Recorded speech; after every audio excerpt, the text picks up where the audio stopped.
Good morning, good morning. We could all try and take our seats and settle down, please. I mean, it's fairly obvious, but we've missed the break today because of that extraordinary experience we've just had. So we are running a little bit late, so bear with us. We're going to try and keep it on track from here on in. But that was hard to interrupt, right? Very powerful stuff.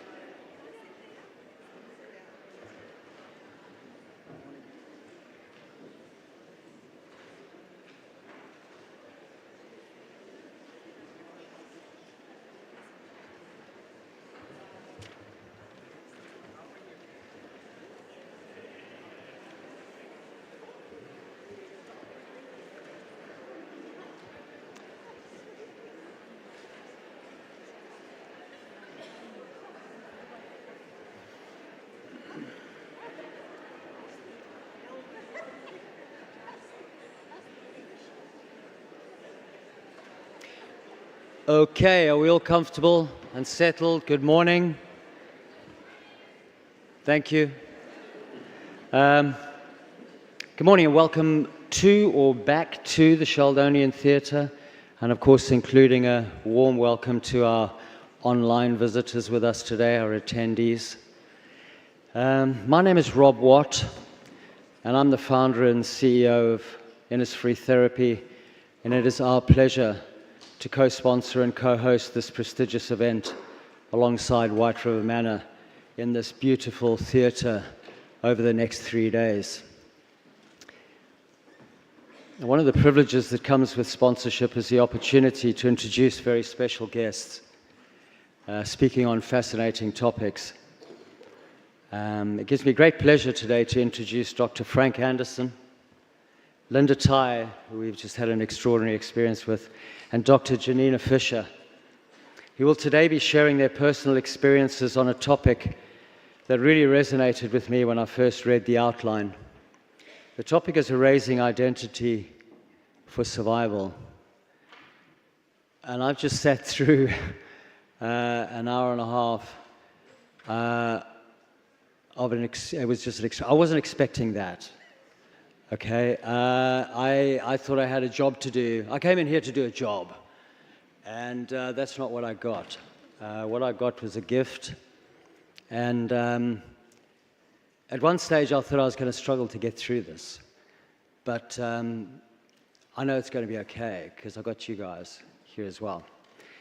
So, in case you didn't notice, I'm from out of town, and I'm a 63-year-old white African, and I came to this country 35 years ago, and I felt the need at the time to diminish my Zimbabwean heritage due to the Rhodesian history. Over the years, I've learned to be informed by, to embrace, and to eventually own and to be proud of my identity. But I'm in the right place here today, it seems. And I feel held, and I feel heard, and I feel seen, and I feel safe. So without further ado, I'd like to introduce our speakers to you today. I'm going to start with Dr. Frank Anderson. MD is a world-renowned trauma expert, Harvard-trained psychiatrist, and global speaker. And he edited this, so I'm going to just check this out.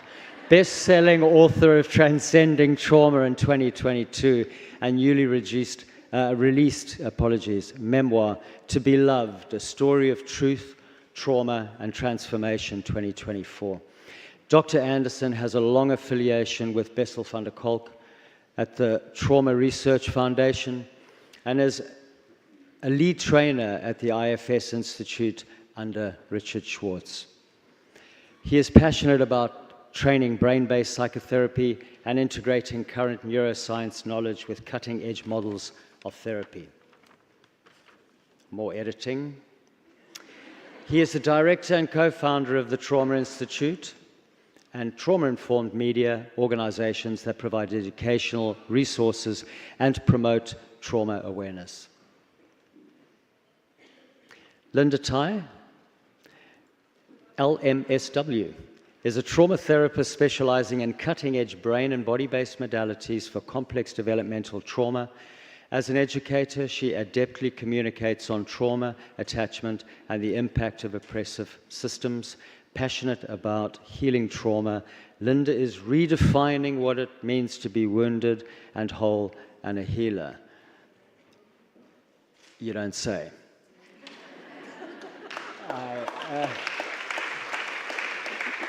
Yeah. It's interesting, when I read that to begin with, I had no idea again what I was just about to experience. I would have written something slightly different if I had known. And finally, Dr. Janina Fisher, PhD, is a licensed clinical psychologist and international expert on the treatment of trauma. She serves as an executive board member of the Trauma Research Foundation and a patron of the John Bowlby Center. Dr. Fisher is author of Healing the Fragmented Selves of Trauma Survivors, Overcoming Self-Alienation, 2017, Transforming the Living Legacy of Trauma, a workbook for survivors and therapists, 2021, and the Living Legacy Instructional Flipchart, 2022. Her treatment model, trauma-informed stabilization treatment, is now being taught around the world. Please welcome Dr. Frank Anderson, Linda Tai, and Dr. Janina Fisher. I love this.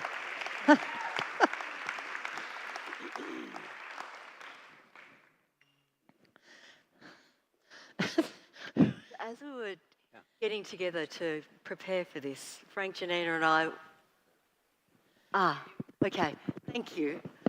As Frank, Janina and I got together to talk about what we would share with you all today, and this was a few months ago, it really struck me that we come from 3 different generations. True. Yes. And guess which is the oldest? We're not going to guess. We're not going to guess who's in which generation. I don't know. Is this on? Yes. My mic is not on. Hello? I don't think it's on. Oh. It's not on. Okay. Yeah, sure. Okay. Yeah. Okay. Do you want to try again, Frank? Oh, hello? Hello? Okay. We can give you a handheld that's right next to you. Yeah. Thank you. Okay.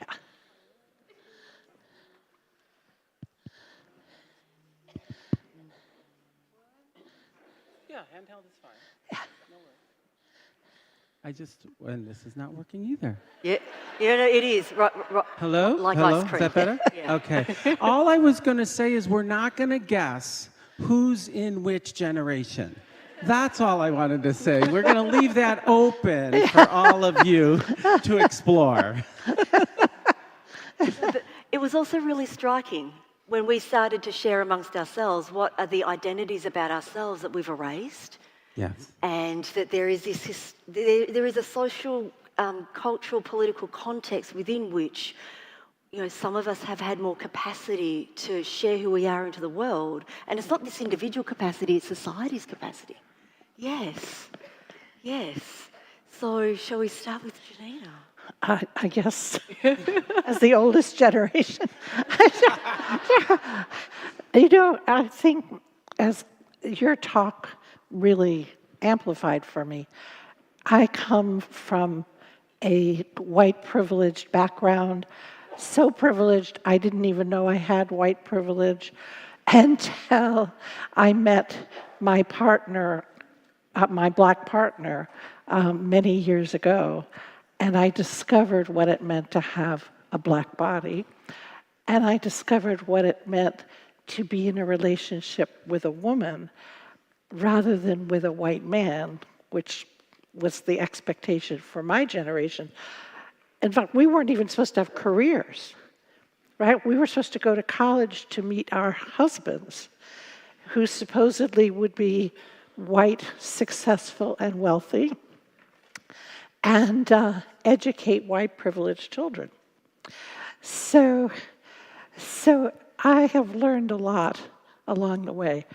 I have to say the most painful experience of invisibility that I've had was in the presence of two powerful white women who required that I be invisible and echoes of their voices, I guess would be the best way to put it. And then criticized me because I wasn't showing leadership. Have you found it's very hard to be invisible and be a leader at the same time? It's a bit challenging. So that's the irony. And what I learned and was reminded of by your talk was coming to the realization of what it meant not to be white and privileged, as I saw my stepchildren being discriminated against in the most painful ways. 3 lovely children who couldn't walk into a store without a security guard following them because it was assumed they were only there to rob the store. Having to deal with the police when my 13-year-old stepdaughter had a birthday party and her friends got a little too loud out on the street. Those policemen were so harsh with these teenage children of color. As soon as I stepped up and said, "Excuse me, this is my family, these are my children," they backed right off. Right? That's the reality you're talking about. And you know, whether it happens to you or someone you love, it's equally painful.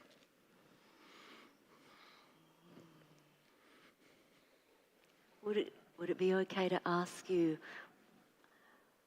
in terms of your relationship with your partner, a woman, in what ways have you needed to keep that from the world in order for you to progress in your career? You know, that was a hard decision. I was advised by my therapist, who had had a very successful career in her field until she came out as a lesbian. And immediately, she was no longer an expert in her field of choice. She was an LGBTQ therapist. And so she lost her career, not because she was lesbian, but because she got categorized. And she said, "If I were you, as devoted as you are to your field, just keep your private life private so you could be known as a trauma therapist." And which wasn't really, it's funny, I didn't feel like I was erasing my identity. I felt like I was preserving it.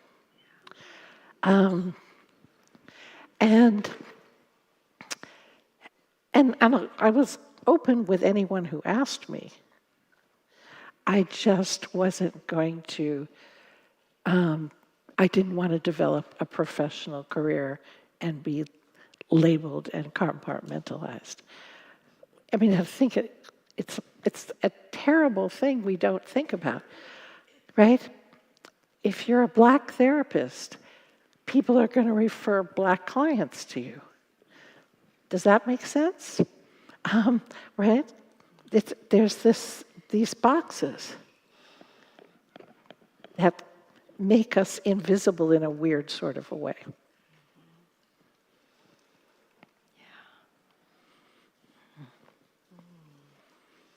And then Frank has been out for as long as I've known you, and Janina's known you even longer. Right. That was my first experience of meeting Frank at a staff meeting where somebody said, oh, this client needs a gay psychiatrist. And Frank was like, I'm a gay psychiatrist.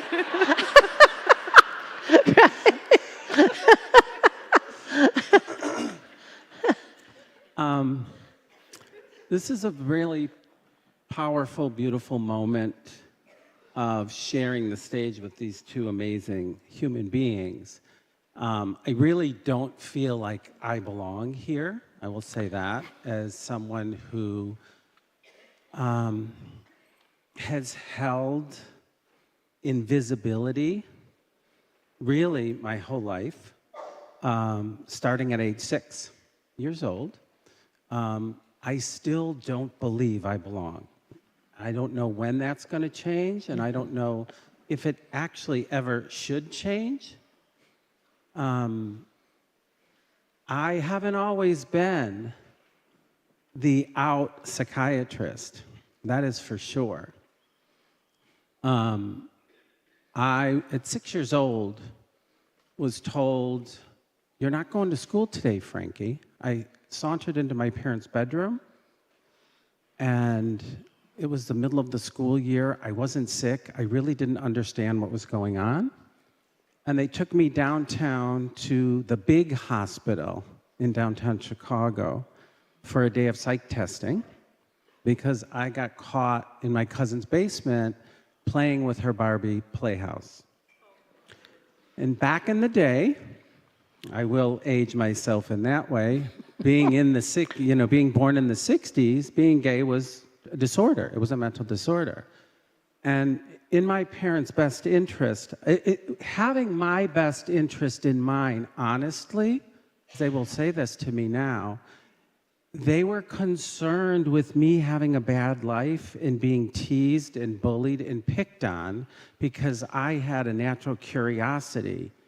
And in retrospect, it was the little toilet in the Barbie playhouse. It was all the miniature little furniture that I was so intrigued with. Like, look at this miniature world, isn't this cool? But the message was, boys don't play with dolls. And I ensued 6 years of conversion therapy once a week as a little boy. And I learned really quickly, if I wanted to be loved, if I wanted to be accepted, I had to be somebody else. It was very clear. There were 2 dressers of drawers, one with girls' toys and one with boy toys. And I was not allowed to play with the girl toys. So from a very early age, I really knew, and I was smart enough to figure it out. I was smart enough to look at my uncle and say, that's the way men are. That's the way men move their bodies. That's the way men are supposed to be.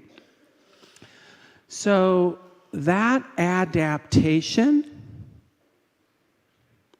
actually has put me on the stage with these incredible humans.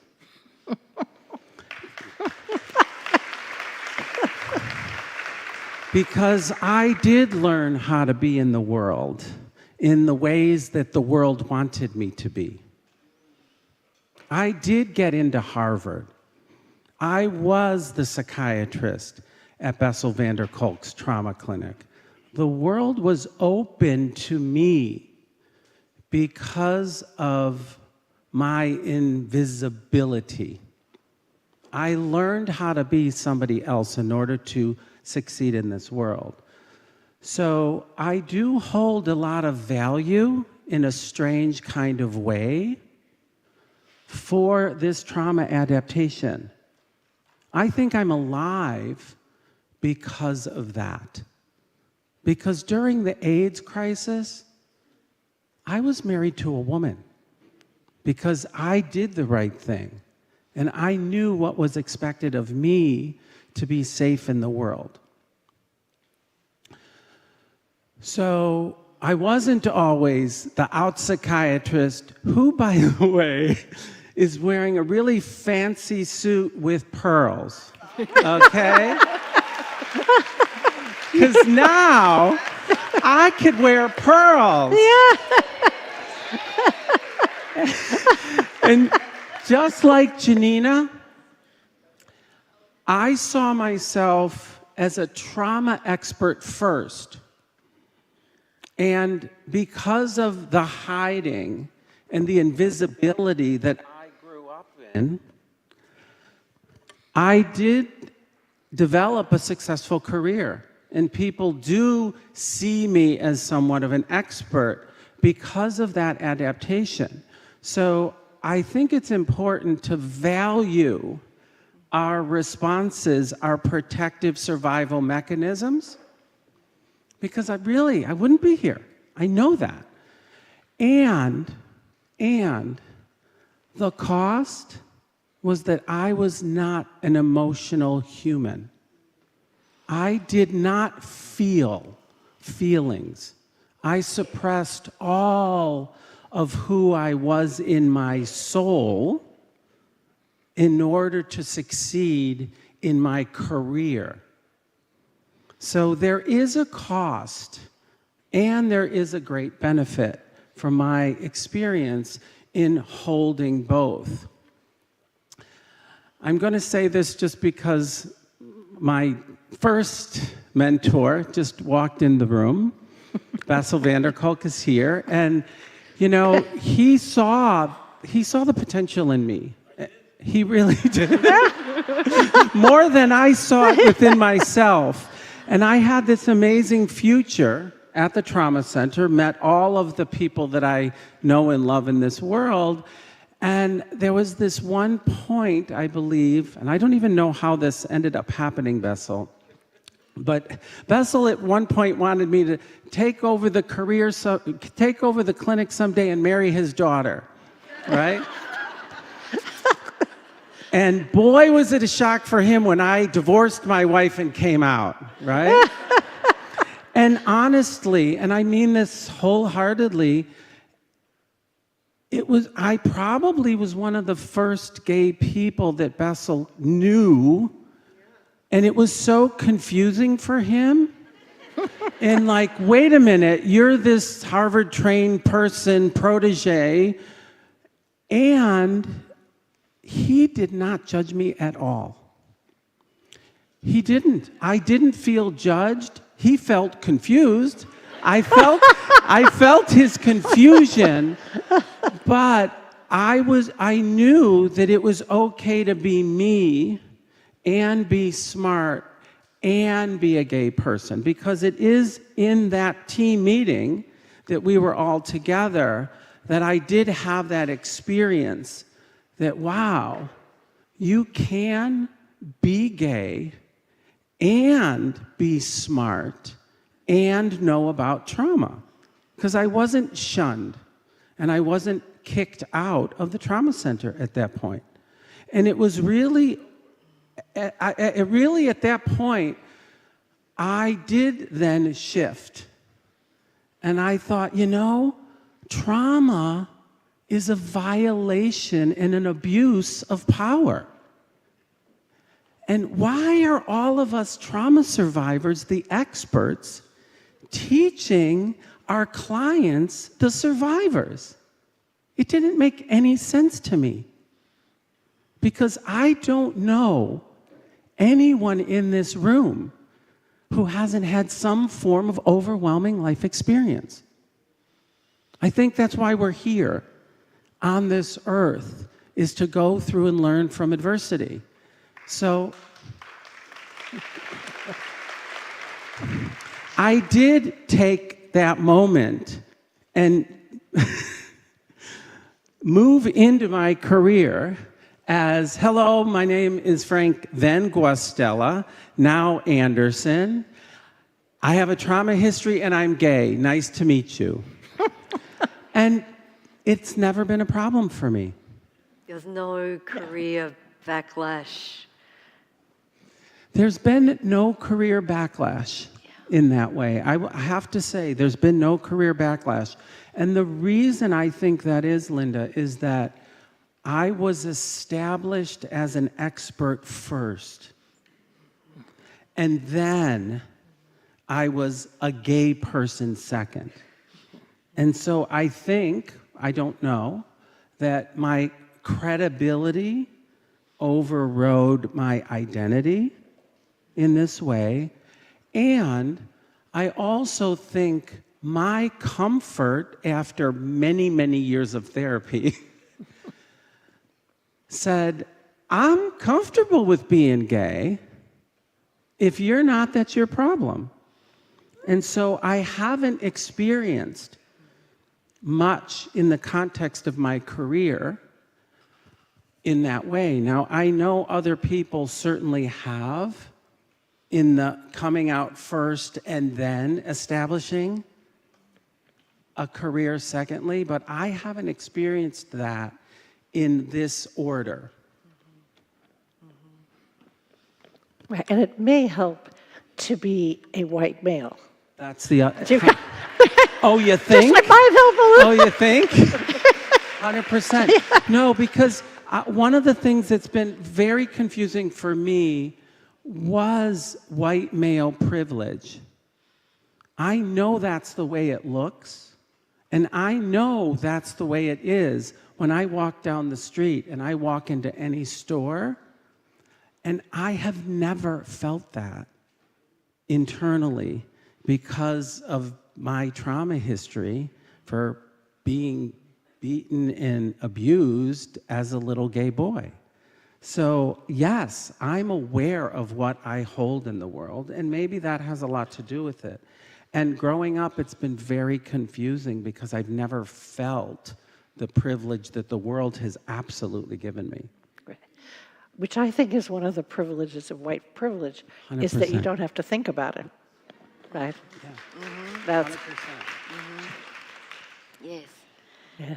And as an Asian-bodied person, right, I need to name that I and people who look like me have colluded with the model minority myth because it makes us more proximate to whiteness and separates us from other black and brown bodies. Right, so when the whole Black Lives Matter movement happened with the murder of George Floyd, you know, I and my Asian mental health clinician friends were sitting there going, are we actually people of colour? We don't know, right? And we actually had to sit and reckon with the ways in which we have colluded with that proximity to whiteness. Yeah. Yeah. And to use that then as an opportunity to deconstruct internalized whiteness and the ways in which I have invisibilized myself in order to survive. I mean, I remember sitting there with a clinical supervisor, and this is like pre-licensure days, like well before I was thinking about becoming a mental health clinician. And yet I was teaching yoga and meditation in an intensive outpatient program. And he looks at me and blah, blah, blah, blah, blah, code switching. And I looked at him and I said, what's code switching? And he said, oh, you know, like where you be Asian with your Asian friends, and then when you're in white spaces, you like act white and behave white. And in that moment, I went, fuck. Because I assimilated myself in order to survive. Right. Like that was the only option available for me as a former child refugee landing into rural Australia in 1979, one of 4 Vietnamese families. Wow. Rural Australia. Rural Australia. Wow. Yeah. Yeah.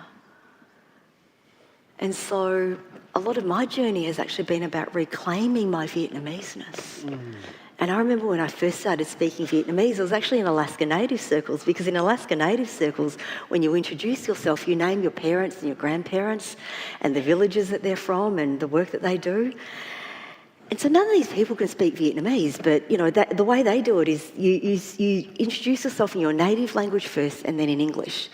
So I'm like, okay, I'll just do that in Vietnamese, and then I'll do that in English. And I found myself just like that choking feeling coming up around all the ways in which I had been bullied and picked on for speaking another language. You know, the way in which people make fun of you for speaking another language and mimic and mock your language, as well as within the Vietnamese community, because by the time there were Vietnamese language schools, my sister and I were best friends for 3 years because we couldn't make friends with the other kids because we only spoke English with each other. And so all of that was like right there. And I have sat with the thought of going to Vietnamese language classes as an adult for about 3 years now, because there are actually Vietnamese language classes now where it's for people like me, right? Because there's a whole generation of people like me. And the thought of it just makes me want to cry because of the shame of not being able to really speak my own language. And so it's like feeling that stuckness of, yes, I had to invisibilise and assimilate in order to survive. And yet the process of reclamation comes with moving through so much grief and shame. Yeah.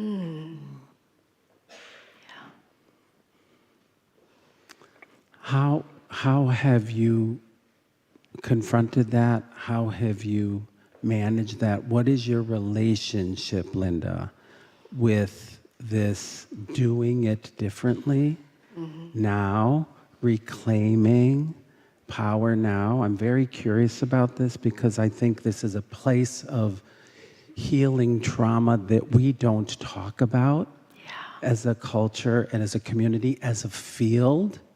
There's so much around the history, our roots, releasing the pain we carry, but the navigating in the world differently. Can you speak to that? Because I could feel it from you as you're naming that. Yes. I'm really fortunate to have people who stand alongside me. Like, I stand on the shoulders of giants, but also stand alongside giants. Yeah, and talking with Dr. Keisha last year and just talking about the coloniality of the place, and all I can see is like the bloodshed and the violence that this place is built on. And Dr. K said to me, there are the handprints of enslaved peoples in the bricks and mortar of this place. And she looks at those handprints, right, and they're the size of children's hands. And to feel that sense of, hey, I get to live the dream of my ancestors. Yeah, I see you, I acknowledge you, I honour you, and now I get to be here today. Yeah. And so much love for little me. Like so much love for little me, because I didn't have elders, right, who could have, because we left all the elders back in Vietnam. I mean, there was one Vietnamese elder for like 30 families. Wow. And so, man, feelings come up. To actually then acknowledge how it actually makes sense. Yeah, that I had no other choice but to give away parts of myself. And to engage in that process of reclamation with other Asian bodies where we actually get to talk about these things. Yeah, we get to talk about our fraught relationships with language, with culture, with skin tone. Like I'm jungle Asian as compared to East Asians who are more pearly white Asian. We get to talk about the ways in which occupation and invasion has affected us, but also the ways in which we've occupied and invaded each other's lands. Yeah. So that we can co-liberate together. Yeah. Right. Yes. I love that word. Mm-hmm. Yeah. Yeah. Yeah. It makes me curious that for folks of your generations, whether you have sought solidarity and the ways in which you sought solidarity.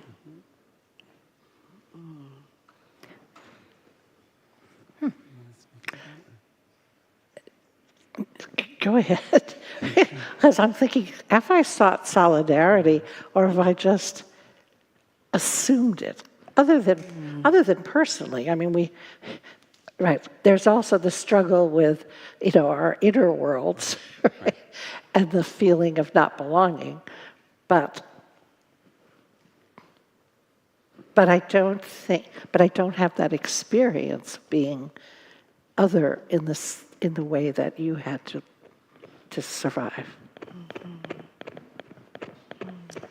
And I would say for me, it is very internal, external, because I have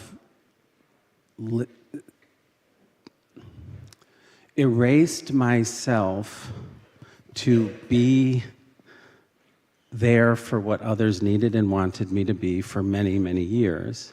And the internal experience of authentically being me, of being with people who look and sound and feel and act like me, is a part of the gay coming out story, gay immersion, as we call it in that step, and to be able to fully immerse with people who actually are really like you and look like you and act like you and feel like you. We had a place together in Provincetown for many, many years. Not a same house, but both houses together, Janina and her partner and me with my partner. And to be able to immerse in a culture and a community that is truly safe was kind of essential to be able to interact in the world in a way from authenticity compared to a place of caretaking. Most of my life has been people pleasing to survive and to not get hurt, and to make the shift, to make the change, to kind of show up authentically as opposed to caretaking and pleasing has been hugely terrifying for me personally. So I would say the solidarity, the being with like-minded people is an essential component to being able to take those risks and to show up authentically in the world. Right. And now you're pleasing people by being yourself, which is a really nice... Now I don't give a shit anymore. I really don't. It's like this memoir I wrote, there's not much more dirt on me, cheating on my wife, yelling at my children. I kind of put it all out there now, and honestly, I'm not. Maybe it's because I'm 61, and maybe it's because I'm in those generations who don't care anymore, but I don't now care. And if you have a problem with it, that's really okay, because it's yours, it's not mine. And that took a long, long time to be able to get to that place.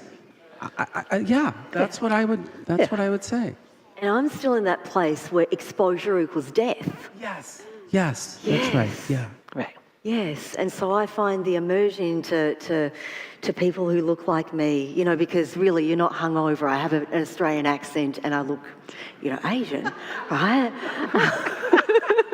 And yet there are lots of people out there. I've travelled places where I've seen Asian-looking people with thick Scottish accents and Irish accents, English accents, Cockney accents. Yeah, Right. Yeah. Right, and the more I expose myself to that, the more I'm like, okay. Yeah, and it's still there, and it's deep, right? That exposure equals death, and it's so much easier for me to de-identify with my Asianness and my Vietnameseness and just turn up as the expert. Yeah. Mm-hmm. Much safer. Oh, it's so much safer. Yeah. Yeah. And to not talk about things that might rock the boat, because everything in my nervous system says don't make white-bodied people upset. Right, and male-bodied people upset, because when there's that discomfort in a white-bodied nervous system, that discomfort gets lateralized out onto the nearest body because trauma is an abuse of power. And so within the power dynamics, within society, within the identities that we carry, there are ways in which my nervous system has become hyper vigilant and hyper aware and very good at being so pleasant and appeasing. Yeah. And it's important to name things too. Yeah. To actually speak truth. To name what is so. Even though it feels dangerous in every single cell of my body. Even here. Even here. Even here. Even here. Wow. That's hard work. Yeah. And yet these days I can tether myself into resource. Right? I tether myself into your soft eyes and Frank's soft eyes and Leisha and Bessel's soft eyes and Geet and Dr. K and all the folks in the space and all your soft eyes. Yeah, but the overcoupling of spaces that have interwoven into them so much coloniality is something that it's how my ancestors survived. Right. Right? Right? Il y a raison que ma grand-mère peut parler français. Right? There's a reason that my grandmother speaks French, and there's a reason that I speak French, and they're very different reasons, but Right. Right. You speak the colonial language, yes. whatever it is. Yeah. Yes. Yeah.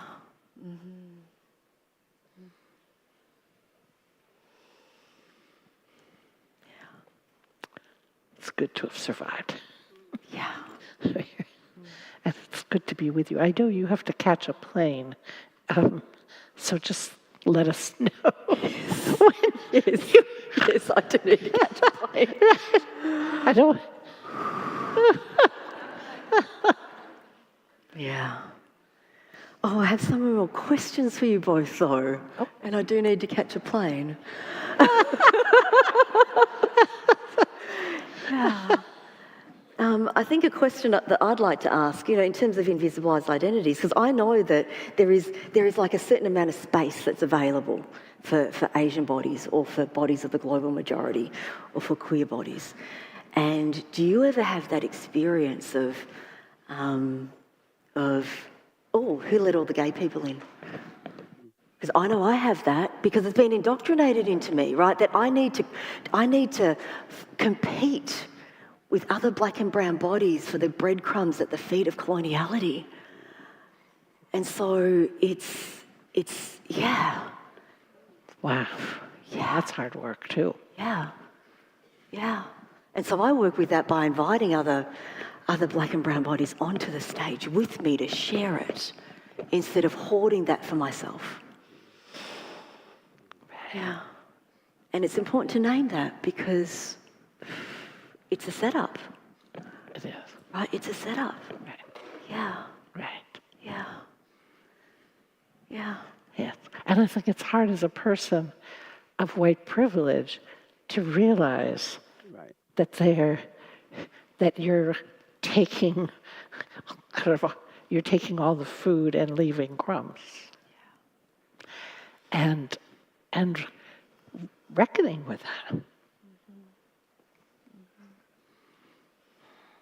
Thank you for that naming and that witnessing, Janina.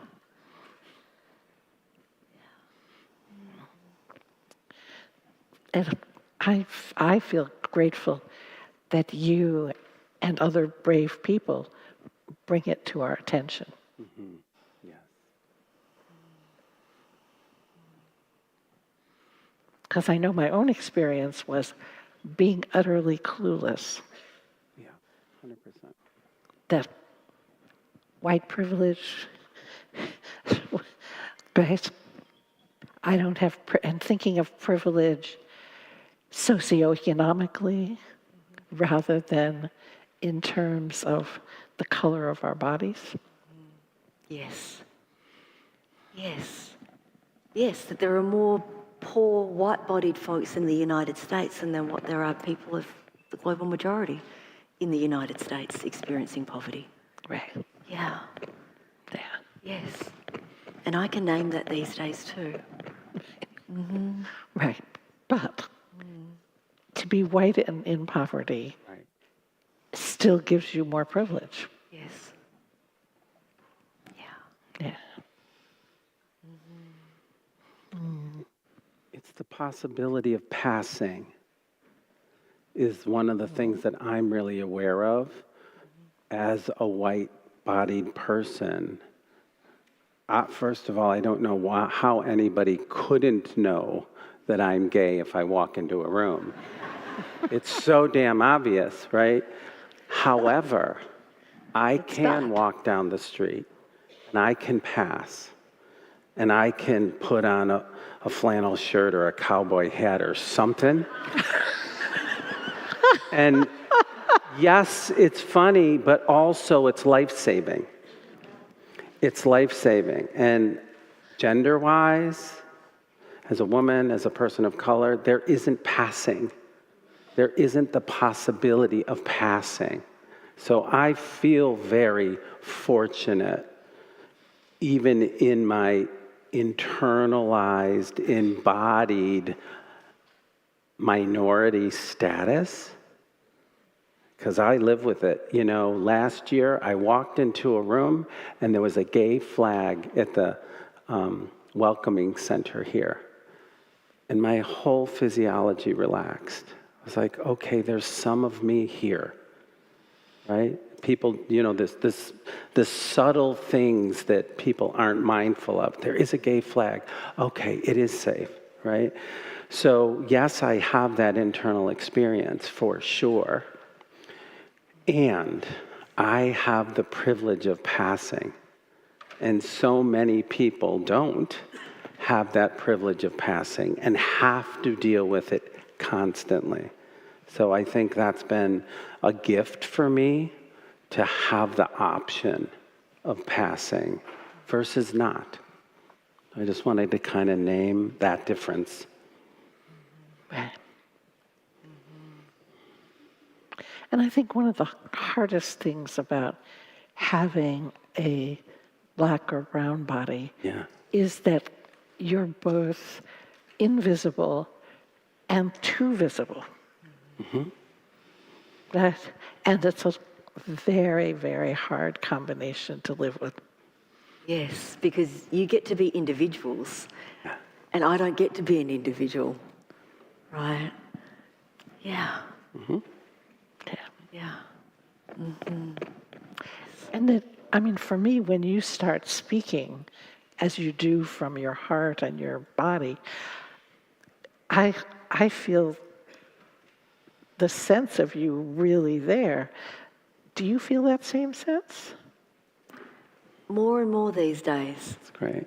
Because this community has loved me into becoming. Yeah. And we all need to be loved into becoming. Yeah. Absolutely. Yeah. And conferences these days are so different to what they were 10 years or 20 years ago. Like, I can look around the space and see bodies that look similar to my body. Yeah. And the reality for me is the very first conference that I spoke at as a keynote, the very first conference that I attended in person was because I got invited to be a keynote. It was too inaccessible for me prior to that to actually pay for the conference tickets, the airfares, the accommodation. My first in-person conference was because I got invited to be a keynote, and those things were taken care of. Wow. Yeah. So that intersection of socioeconomics and race. Yeah.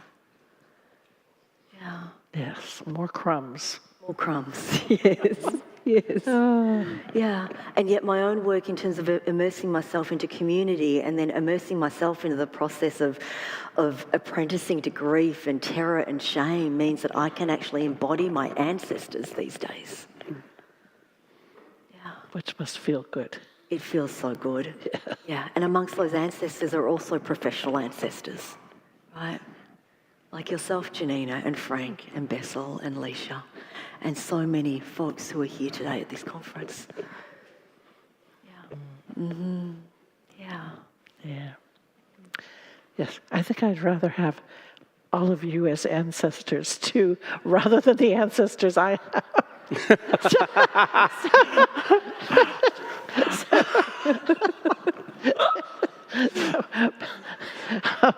Will you be my ancestor? Thank you for being the ancestor that you wish you could have had.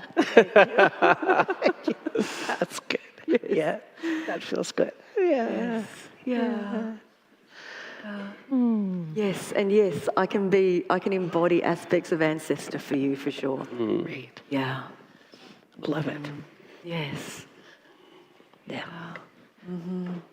You know, it's so interesting because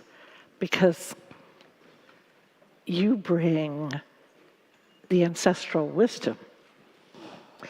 My ancestors just brought their expectations, not their wisdom.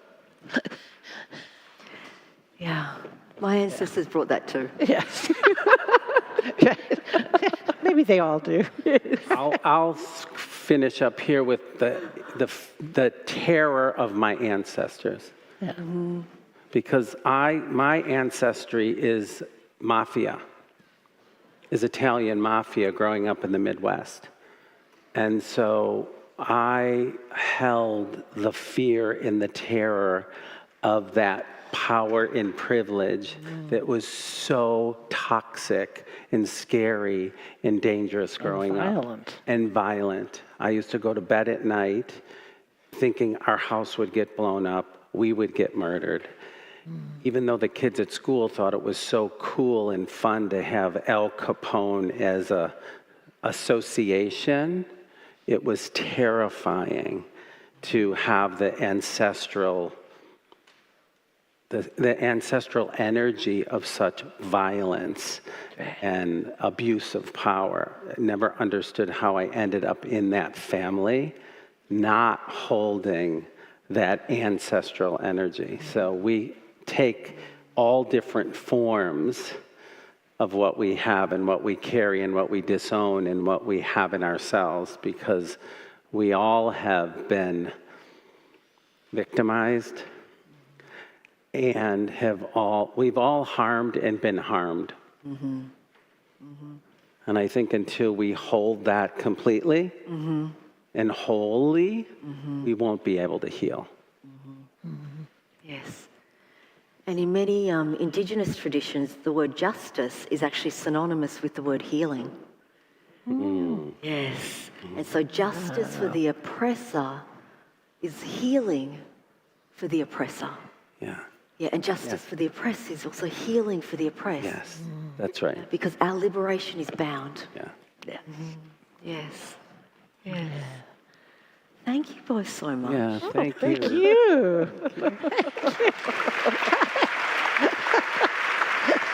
I'm sorry with the race off. Thank you, Frank. Thank you, Janina. And thank you, Linda, for your time and extraordinary debate. Thanks very much. And please be back 11:30 prompt. Enjoy your break.